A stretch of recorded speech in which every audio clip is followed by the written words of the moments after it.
Hello and welcome to this weather topic video. Definitely more so of a tropical system focused video, but I digress. We are going to be looking at the most intense tropical system in every basin, specifically by wind speed. So there are differences between the most intense by wind speed and by pressure. For example, the Atlantic. We will talk about the most intense by wind speed there. However, the northern Atlantic. However, also in the northern Atlantic, Hurricane Wilma is the most intense by pressure, and we will not be talking about Wilma here. First thing to note is that there are a total of 8 basins, with 2 of them combined for our purposes here, and we'll get to that when we get there. Note that we have 2 in the Atlantic, the North and South, 3 Indian basins, the Northern Indian, the Southwestern Indian, and the Australian. And we also have the 3 Pacific basins, or 4 actually, the, the South Pacific, the East, Central, and Northwest. Both the North and South Hemisphere each have 4. And those would be the South Atlantic, South Pacific, Australian, Southwestern Indian, as well as the Northern Indian, the East Central Pacific. Yes, those are the ones that are combined. The Western Pacific and the Northern Atlantic. Also, we do indeed have really 2 of them being shared, but I only typed 1. That was by mistake. We have 6 in the Eastern Hemisphere. Those are all 3 of the Indians, uh, part of the Indian Basin, that is. The the part of the East Central Pacific, that being the Central, the Northwestern Pacific, and the South Pacific. Meanwhile, the Western Hemisphere has the North and South Atlantic, the East Pacific, the Central Pacific, and you can also include the South in there as well. So really, we have 2 shared. But let's get all that jargon out of the way. You're here for the storms, and we start with our weakest, most intense storm, Hurricane Katarina. Born in the South Atlantic, Hurricane Katarina lasted from the 28th through the 24th to the 28th of March 2004.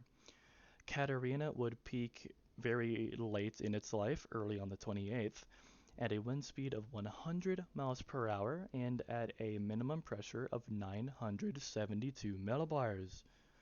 Katarina is the only recorded hurricane strength storm in the entirety of the South Atlantic Basin, and this is indeed due to lack of data and recording in the South Atlantic. However, that lack of recording is also partially due to the fact that conditions in the South Atlantic are almost always unfavorable for cyclonogenesis.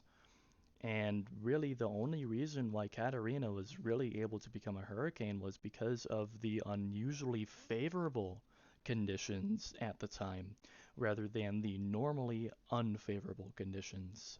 So, just a very unique storm so far in the South Atlantic.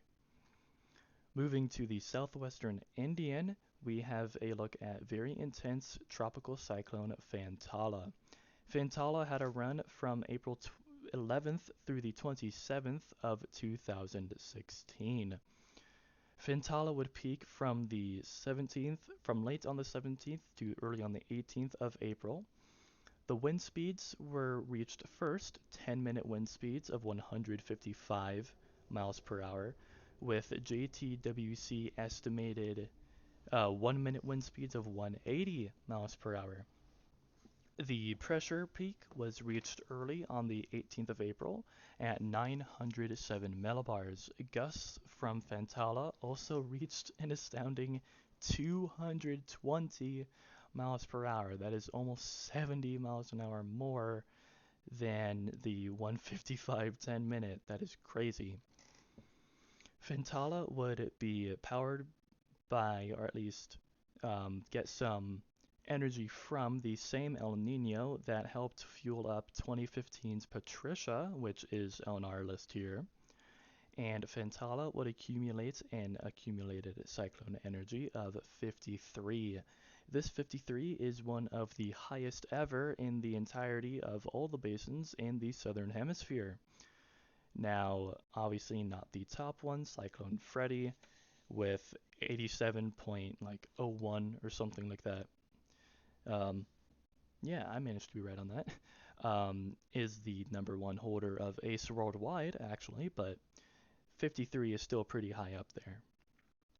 We move not too far to the east to the Australian basin and have a look at Cyclone Orson. Running from April 17th to the 24th of 1989, Orson peaked on the 21st of April with 10-minute wind speeds of 155 miles per hour and 1-minute wind speeds of 160. Orson also had a peak pressure of 904 millibars.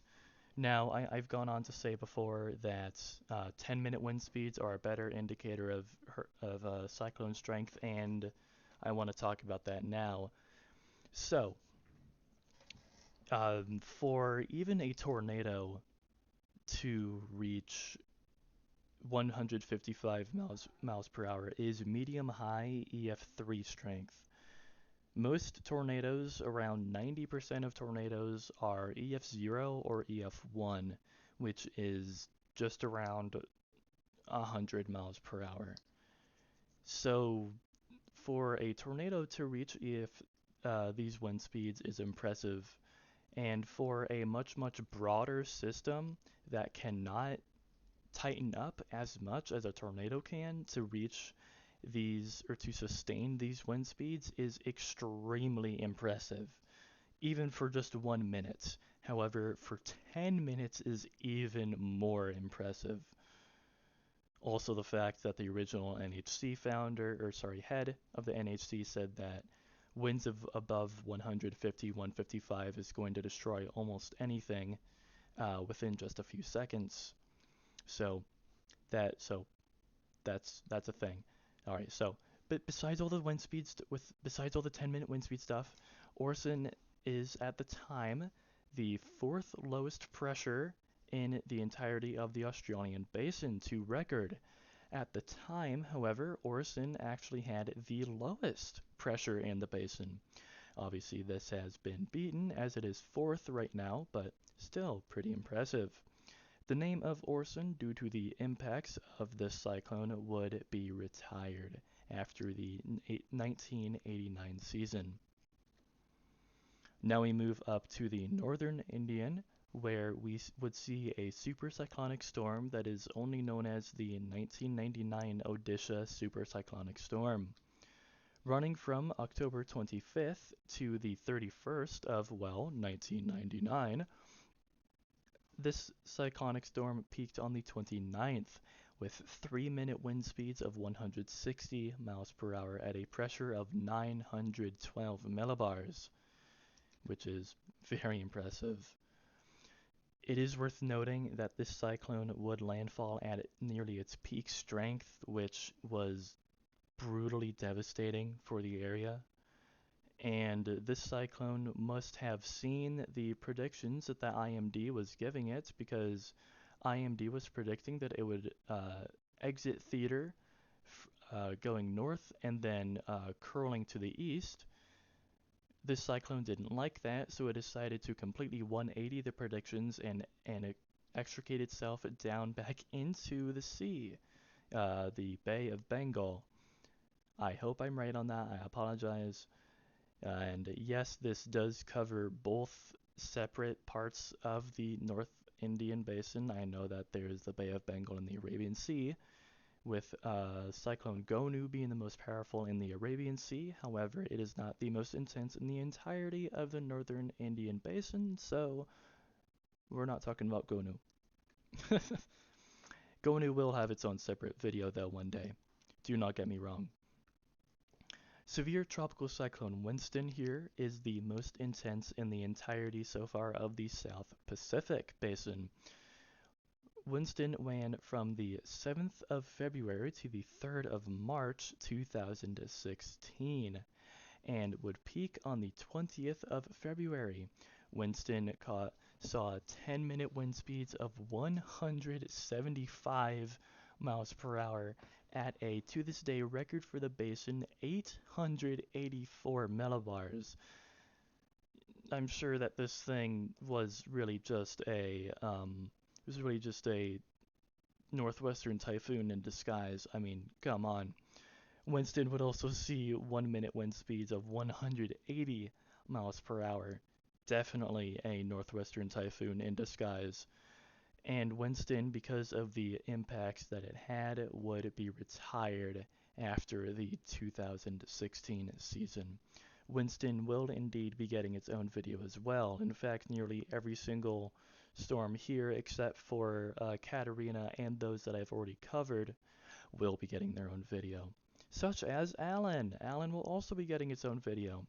Hurricane Alan is the most intense tropical cyclone to have ever been seen in the northern Atlantic by wind speed. Alan ranged from the 31st of July through the 11th of August 1980. Alan peaked around the 7th of August, just around, at an astounding 190 miles per hour at a peak pressure of 899 millibars. As we can see from 3 separate excursions of red dots, that means that Alan reached Category 5 3 separate times, which is not an easy thing to do. And it is also worth noting that Alan is a rare Cape Verde hurricane.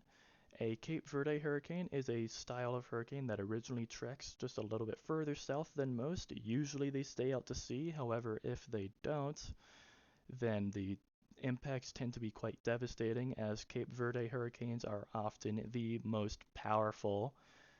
And very thankfully, Cape Verde hurricanes are usually only happen only around once or twice every season. Sometimes none at all, thankfully. But Alan is one of the cases where the Cape Verde hurricane just kept on trekking. We move on to Violent Typhoon Tip, which I have made a video on if you are interested. The most intense by JMA records in the northwestern Pacific. I do understand that other typhoons have beaten out the 190 1-minute wind speeds of Tip. However, the JMA records this as the most intense in the basin. Typhoon Tip ran from October 4th through the 24th of 1979 and peaked on October 12th with 1-minute wind speeds of 190 miles per hour at a still record 870 millibars. However, the biggest thing here is the 10-minute sustained wind speeds of 160 miles per hour. This is, like I mentioned with Orson, extremely difficult to achieve. 160 is EF4 strength, which is truly devastating if you've ever seen EF4 tornado damage. I know I have. It's not cool. It's bad, folks. Winds are bad. Who knew? Strong winds bad. I knew that. I know that now. Okay, joking aside, because of the 10-minute wind speeds, the JMA lists Tip as the most intense to ever hit the basin or to ever be recorded in the basin. Not only this, but Tip is also the record holder to this day, kind of, for the lowest pressure ever seen worldwide, and still holds the record as the largest tropical system worldwide ever. How big, you may ask? Well, a diameter of 2,220 kilometers. That is insane. That is absolutely insane, folks. That is a record that has been pretty close to being beaten before. It has, say, like Hurricane Sandy reached something like 1,950 kilometers or so in diameter, but Tip is still the record holder to this day. Our last storm here is Hurricane Patricia. This is the strongest storm to have ever been recorded in the Northeast Pacific. This hurricane, which I've also done a video on, ran from October 20th through the 24th of 2015, a pretty short lifespan, only 4 days. Patricia peaked on the 23rd of October with wind speeds of 215 miles per hour. That is indeed 1 minute wind speeds. Those are not gusts. And a just shy of the record pressure, 872 millibars. It is indeed worth noting that due to the lack of aerial reconnaissance into hurricanes, particularly in the Pacific, Patricia could have very possibly beaten Tip's record, as when Tip happened in 1979, aerial reconnaissance into typhoons was still going on. It would be discontinued a decade later, which proves problematic for bringing true records into typhoons, but I digress, and that this is a problem in the Pacific. It's a big place. There's not many land masses in there except for two that are on opposite sides of each other. So there's a problem. Just a problem there. But I digress. Hurricane Patricia is one of the fastest strengthening, but also one of the fastest weakening systems ever seen worldwide as well. Hurricane Patricia went from wind speeds of 85 miles per hour to 205 miles per hour within an extremely short time span, and this also corresponded with a pressure drop of 95 millibars. And then on the same day, had a pressure increase of 54 millibars. Again, this makes Patricia one of the fastest strengthening and weakening systems ever seen. Patricia also holds the record for the most intense eastern Pacific landfall at a pressure of 932 millibars. This was done at just around Category 3 strength, and hurricanes have indeed struck Mexico at Category 4, but this is specifically by pressure, so there's a record there. That is all of our hurricanes here, or systems here, except for one. Cyclone Olivia gets the honorable mention for having, to this day, the strongest gust in a tropical system ever recorded. The gust was 253 miles per hour. Cyclone Olivia was an Australian basin storm. It is also worth noting that Patricia is straight up just the most intense ever seen in the Western Hemisphere and is technically tied for wind speeds with 1961's Typhoon Nancy. However, the strength of Nancy is likely overestimated, as is the trend for a long time for typhoons. So there is a problem with Nancy there. Patricia has the strongest wind speed, strongest reliably recorded wind speed out of any tropical system ever. Just like Tip has the strongest reliably recorded pressure out of any tropical system ever. Cyclone Winston, is the most intense system to ever be seen in the southern hemisphere. Again, Tip has the most intense pressure worldwide. This is, again, once more, the most reliably recorded intense pressure. Patricia could have beaten it. Even a storm, I believe, like Super Typhoon Gonu, I believe it was, or Haiyan, could have beaten it as well. However, those are not officially recorded pressures. Those are estimated. Estimates tend to be a little off as they are not exact. That's kind of why they're estimates. But the main thing here to note is that really almost any basin, especially if the conditions are right, can see a Category 5 equivalent storm.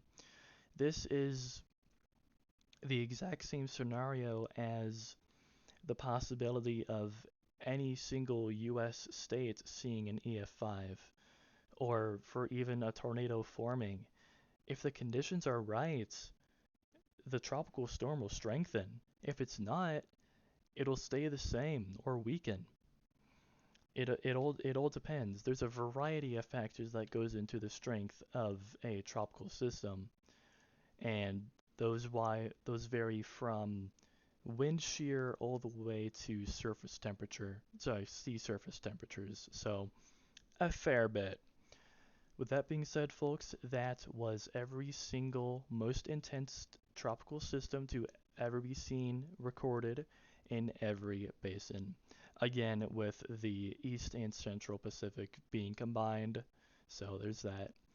That, folks, again, is all that I have. I thank you all so much for watching. Hope you learned something, and I'll see you in the next one.